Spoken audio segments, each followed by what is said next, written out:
Hey, I'm going to show you a quick video on how to check wiring terminals like this, these crimp on style.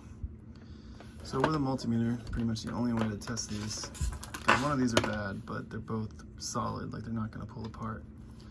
But what happens is you may crimp onto the housing of the wire more than the actual metal, so you don't get a good connection. So that's why we don't really recommend these style connectors if you can avoid it. Better to solder.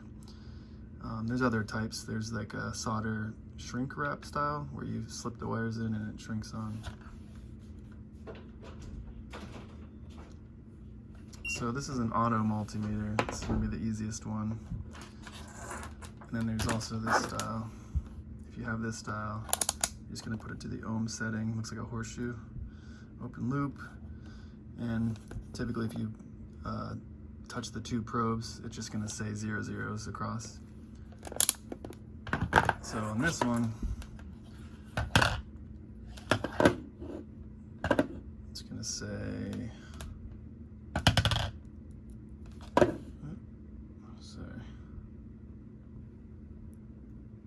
it's going to buzz and show zeros.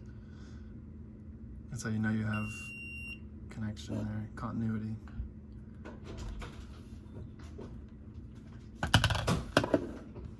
So first we'll start with this one.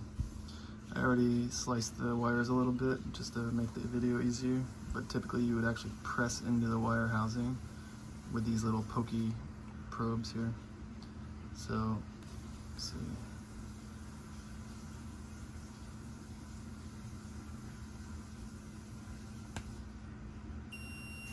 Okay, that one's good. It's buzzing and we're getting zeros.